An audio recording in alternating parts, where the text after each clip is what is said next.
Ladies and gentlemen, in this video, Noah Ohlsen is going to use the F word. Not only is he going to use said F word, he's going to deliver it directly to Dave Castro, the director of the CrossFit Games. Stay tuned. This is part 2 of our games recap.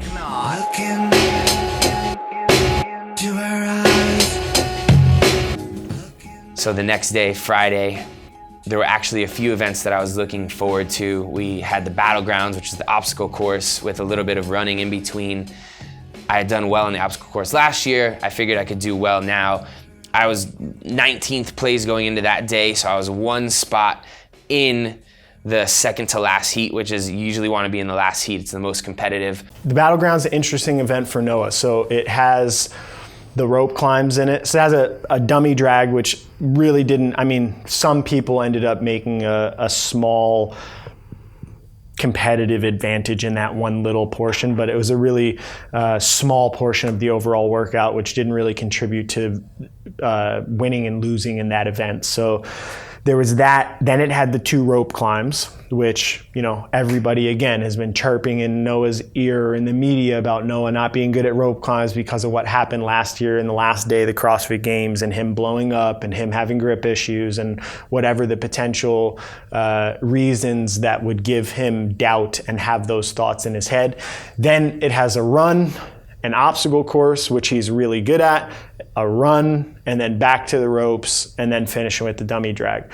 So the thought was, go out, stay under control in the front half, obviously get the drag and the rope climbs done relatively quickly, get to the obstacle course near the lead pack. He was in the second to last heat instead of the last heat, so I told him to maybe be a little bit more aggressive than he's comfortable being because the last heat is almost certainly going to go faster.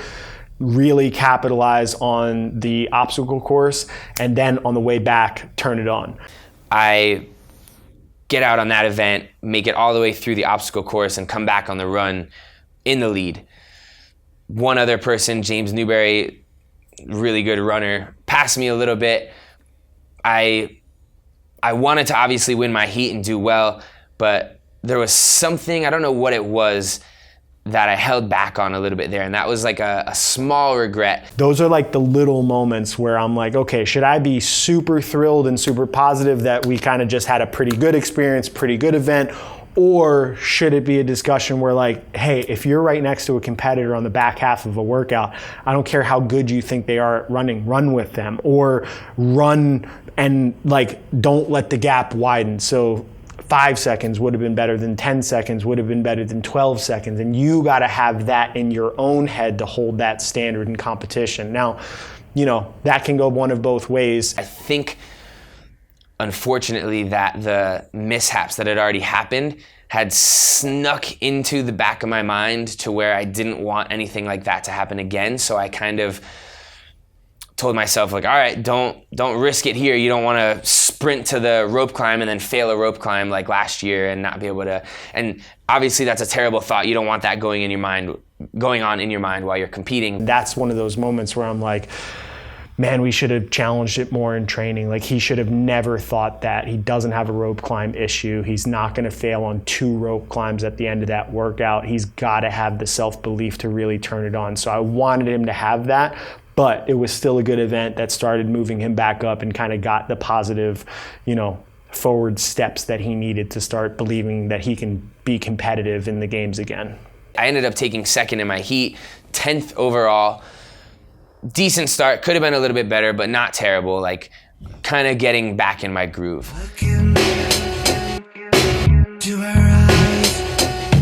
So after all of this negative stuff, we have this opportunity. He gets pulled out of it. We get back into the fight. Good experience, good video, and now we got the clean and jerk speed ladder. Goes into it with a really aggressive mind state, like, I can do this, which I think really good indicator of training, because we train this. McGoldrick helped Noah train his speed ladders through his entire games prep. We've done speed ladders all year. His Olympic lifting has felt, you know, polished. He hit bigger lifts in his games prep this year than he hit last year. And overall, it was just like, all right, here's another opportunity to kind of build momentum and get after it. The first set of weights was lighter than obviously the second and the third. And it was light enough that set, you didn't really have to think about it. It was kind of a sprint. It was just grip it and rip it, run up to the bar, get it overhead as quickly as you can. And there was not much risk to pushing the pace there because the heaviest bar I think was 275. So I warmed up, felt okay, had no idea how it was gonna go.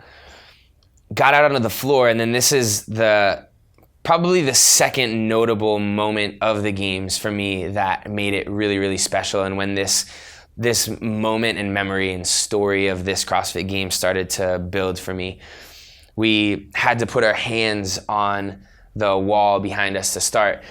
And I think that signaled that we had like 30 seconds until they started. And so I put my hand on the wall, and to my left, the stands are relatively close to the floor.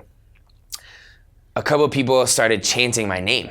Noah, Noah. Noah, Noah. And I'm like, who is that? Because I didn't know if his fans from Miami were coordinating that or who it was, but I was like, all right, cool. So fire him up and put some pressure on him to be able to perform. And I looked over and I didn't recognize anybody, and I knew that my friends weren't in that section.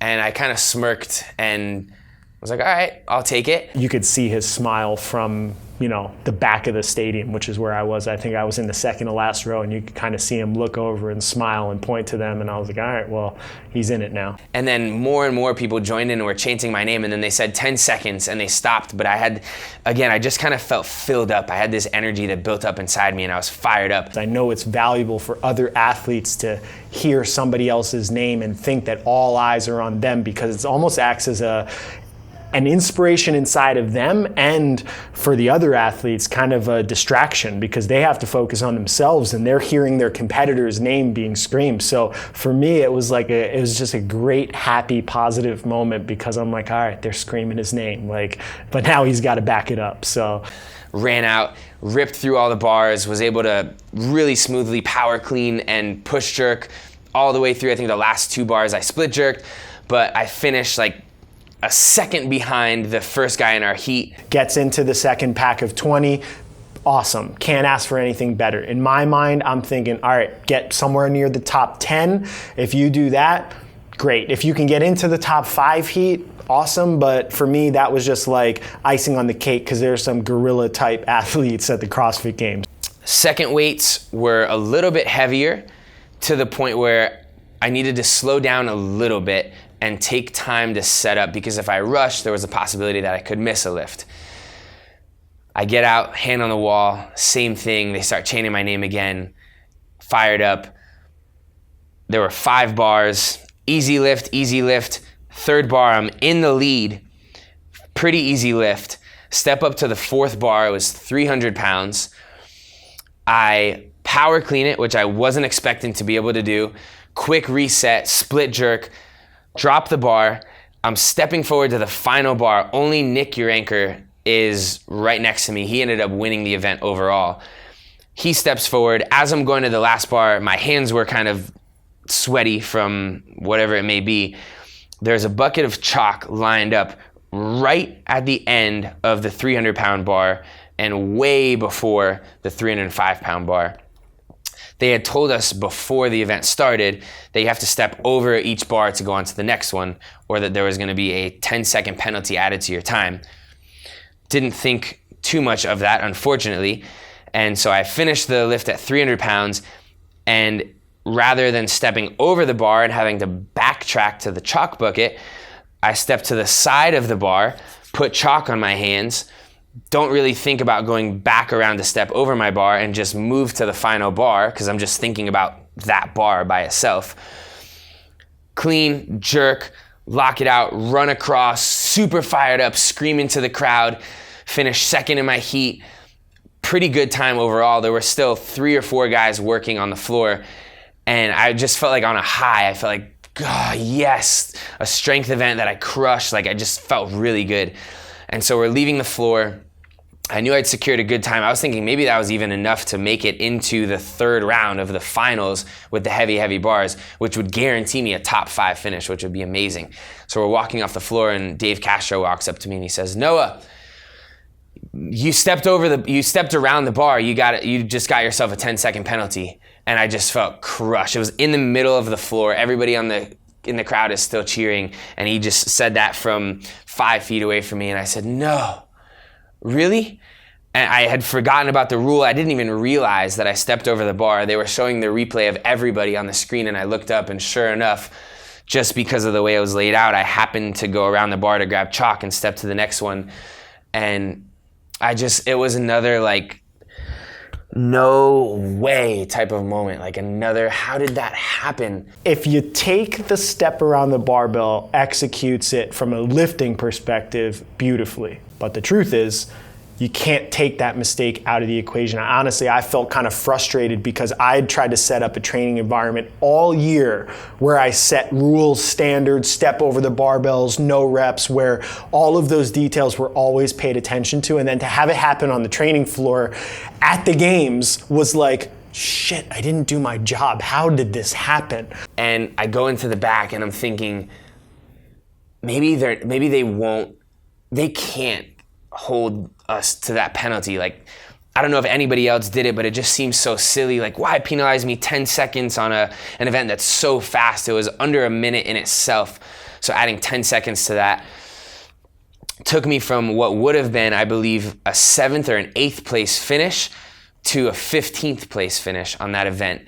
We feel like we're coming out of it, and then it's like, bam, it happened again. And this was the first time that I saw Noah's attitude actually like wasn't good. And I was concerned. Now, I'm not just concerned like from a performance standpoint, but also from a professional standpoint. Like, there's media cameras back there, you say something in a state of emotion, and then now it's like permanent forever, and people judge you about your attitude and the way that you act. Your competitors are looking at you. You're an advocate for the sport, so you rub one of the judges or something the wrong way, and they'll never, like, things can just go badly in that type of environment. And Dave came back, and I said, are you guys really gonna, is that penalty really going to stick? Are you guys really going to do that? And he said, we have to. It's a rule we set, and if we don't abide by our rules, then what are we doing?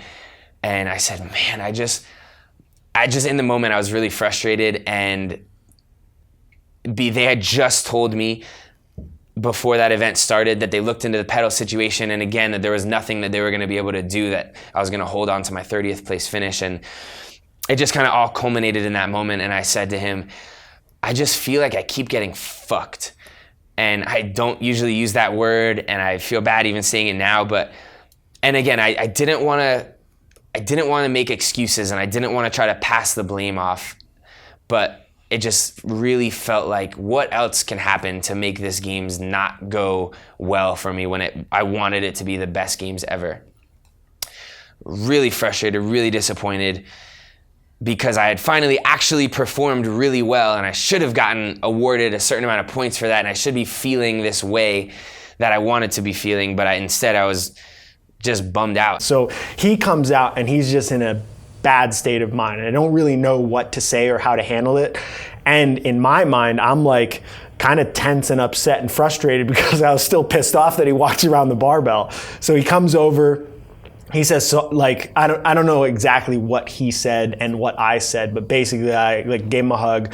I put my arm around him. I brought his head close, and basically, in so many words, told him to get his shit together. And I was like, you just can't, like, not the mistake, but like put the mistake behind you and get back to a positive state of mind fast. I need you to process that. I need you to put on a face, even if it's fake. You're fine. It is what it is. We got to move on. There's not going to be any empathy in that type of situation, because the truth is there was a rule. You didn't follow the rule. You're not going to get anything for that. You're not going to get any empathy from other people about, oh, well, this happened and this happened on day one and now this. So I went into the bathroom. I shut the stall. I leaned against the wall in the stall and closed my eyes and just took a few deep breaths and walked back out and got in line with all the other athletes and walked back to the athlete area to get briefed for our final event of the day. And on the way back, I passed Castro's office, and I asked one of the athlete control people if I could go into his office. I said, I just want to apologize to him. And they said, sure, come on in. And so I went in, and Dave was sitting on the couch. And I said, hey, listen, I'm sorry. I was really frustrated in the moment. I want to apologize. I didn't mean to put anything off on you guys or be inappropriate. And he said, no, I think that you handled that really well. I was not offended at all. I understand that it's tough. Just keep fighting. There's a lot of events left. So shook his hand, left, and just tried to put it all behind me. Once again, I felt like I just had to keep putting these shitty situations in the past and trying to create these new good moments. It just ended up being a moment where I think he kind of figured out, he had his little moment of reflection in the bathroom, and it was kind of a moment where I think it defined for himself his own character. And I've never seen somebody snap out of an emotional state that quickly in that type of intense competitive environment, and really was it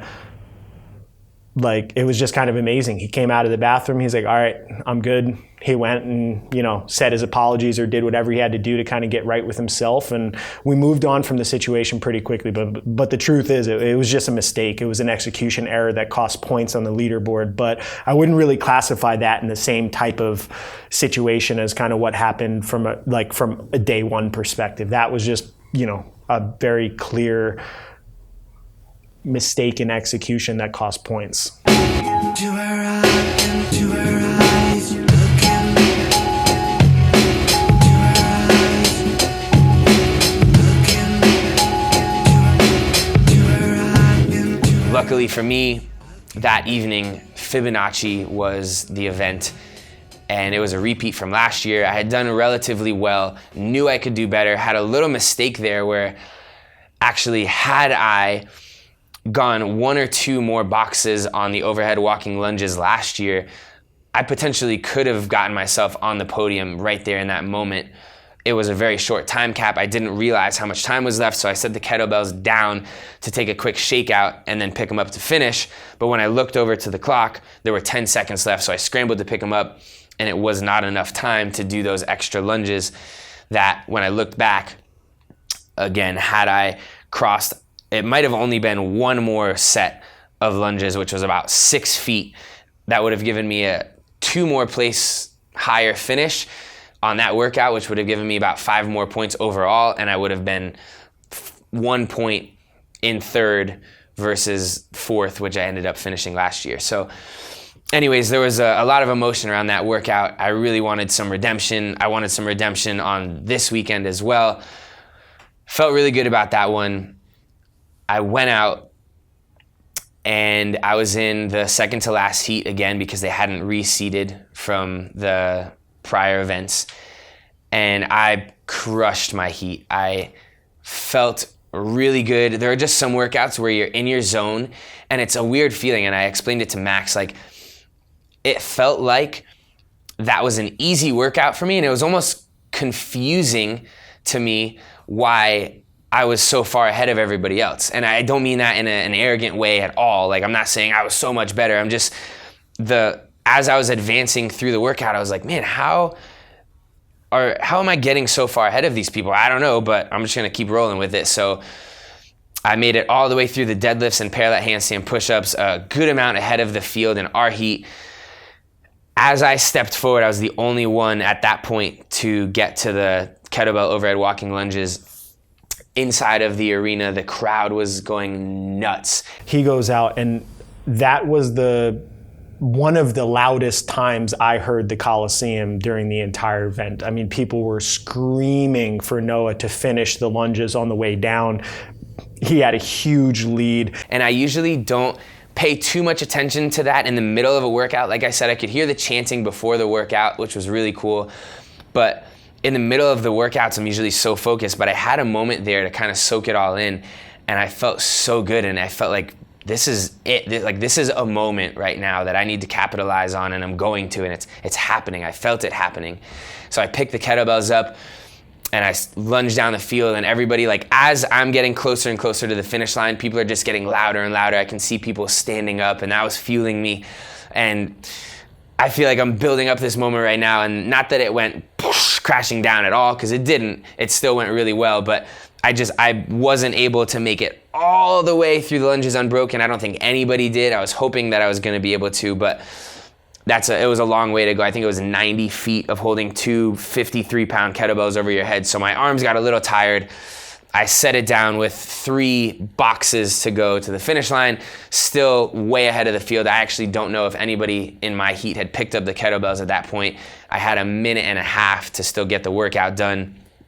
I pick them back up, everybody stands back up, the crowd goes wild again. As I stepped over the finish line, I actually have a video of it, it's pretty cool. I remember feeling just, as I lowered the kettlebells, just this big smile on my face, and then I jumped across onto the finish mat and had won my heat by a good margin, was the second person in the day in 3 heats to just finish the workout. There was only 1 person in the heat after me that finished ahead of me, so I took second overall on that workout, but it was just such a special moment to me, and that was probably, again, if we're counting them, I think the 3rd moment of this memory of this games being really special, where I felt really connected to the crowd and really lifted up and supported and loved.